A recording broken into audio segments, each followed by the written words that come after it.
Hello and welcome to my class.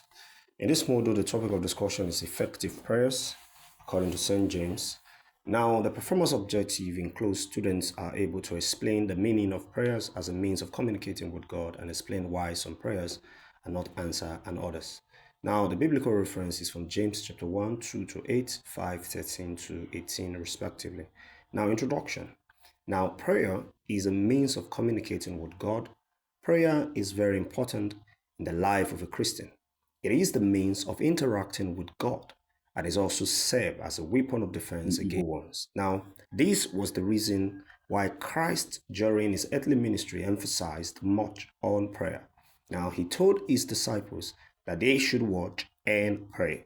And he even taught his disciples how to pray. Now, you can find that in Matthew chapter 6, 1 to 14. Now, let's look at St. James' teaching on effective prayers from James 1, 2 to 8, 5, 13 to 18. Now, James encouraged Christians to be joyful when they face various trials, for it is a test of their faith. While faith produces steadfastness, he said that steadfastness should have its full effect so that they might be perfect and lack nothing.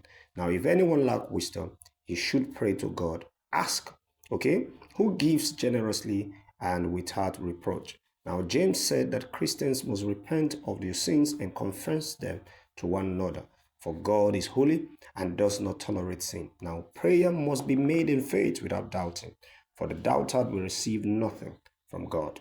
He compared anyone who doubts with a wave of the sea that is driven and tossed by the wind. Now, any petition made to God must be backed up by a belief that God would grant the request. Now, God is glorified when people pray for the right things. Thus, prayer should be made according to the will of God. Now, Christians should exercise patience by waiting upon the will and the grace of God.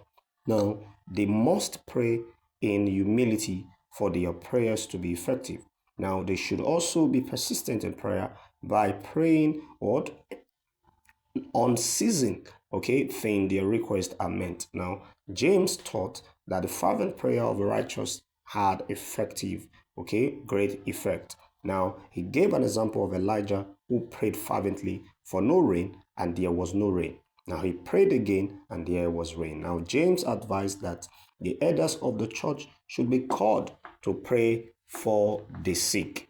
All right. Now, according to James, it is very important. He taught that the prayer of faith would save the sick. Now, to James, effective prayer is one that God answers. And to achieve this, one needs to repent and confess one's sins to God and to one another in order to attract God's healing and forgiveness of sin.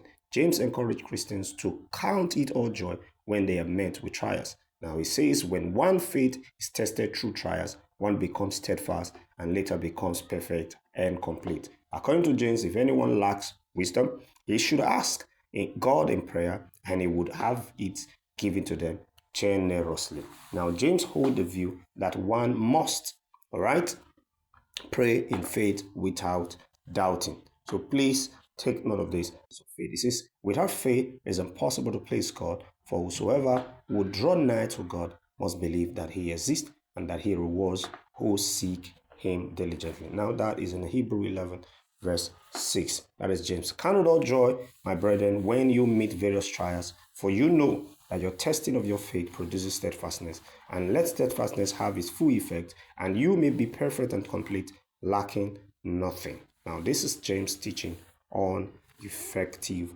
prayer. Now, I want to believe that you've learned a very, very important thing from this topic of discussion. If you have any question, I'd like to entertain them in class. See you in the next module.